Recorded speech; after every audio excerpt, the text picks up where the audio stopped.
Bonjour à toutes et à tous et bienvenue sur ma chaîne Cap Movies. Je vous propose aujourd'hui un tout nouveau format vidéo. Je vous parle de la façon dont j'ai éclairé certaines scènes de mes films. Pour vous, tout de suite, on analyse ce plan-là.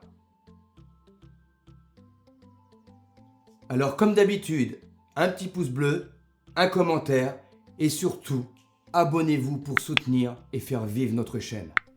Allez, c'est parti! J'ai commencé par bien galérer pour trouver un bar en région nantaise. Certains propriétaires m'ont dit « ok » pour se rétracter par la suite. Alors, je peux les comprendre aussi, un bar est ouvert en général 7 jours sur 7 et avec une amplitude horaire très importante. Et comme il nous était impossible de tourner pendant les heures d'ouverture du bar, il nous fallait trouver d'autres créneaux. Bah oui, vous m'imaginez tourner pendant que le bar est ouvert? Silence! Moteur! Ça tourne! Et action! Non. Je suis pas sûr que la clientèle qui paye aurait bien apprécié. Ensuite, c'est bien de trouver un bar qui accepte le tournage. Mais encore faut-il que le décor me plaise. Je recherchais un décor cinématographique. Et j'ai trouvé. En gros, on avait de 8h30 à 14h30. Donc 6 heures pour prendre nos images.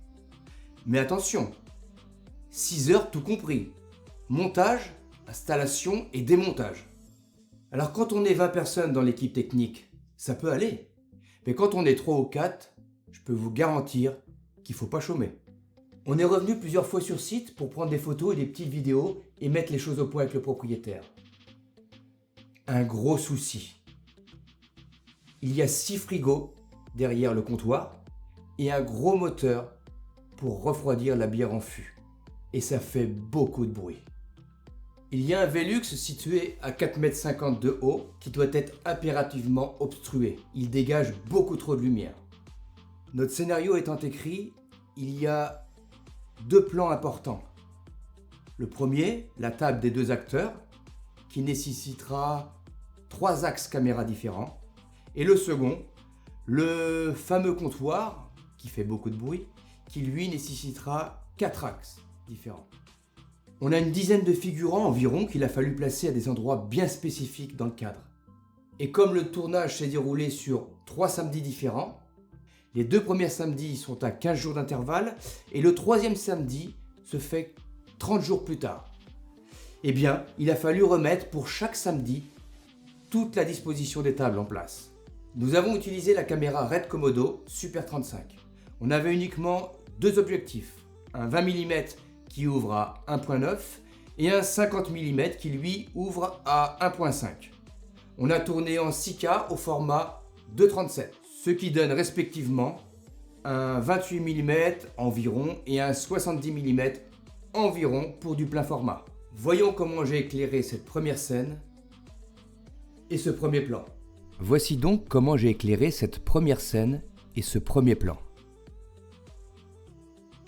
Ici, j'ai utilisé la Red Komodo avec un objectif 50 mm ouvert à 2.8.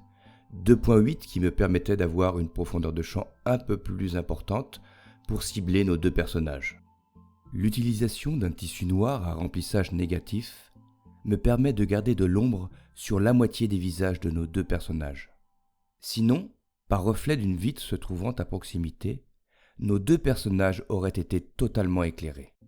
Pour la lumière principale, K-Light, j'ai utilisé un aputure amarant sandé à 40% de sa puissance.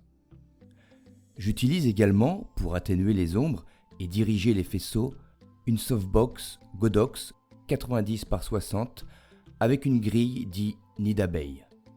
Et enfin, pour la lumière de contre, backlight, j'ai utilisé un petit panneau LED de Neewer de 40 watts à seulement 50% de sa puissance. Il me permet d'éclairer le visage du personnage à gauche, ainsi que les cheveux et côtés du personnage de droite.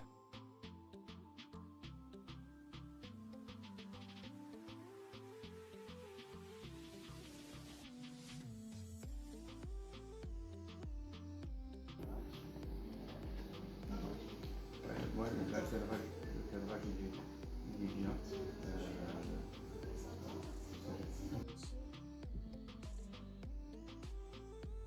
L'image annonce 5,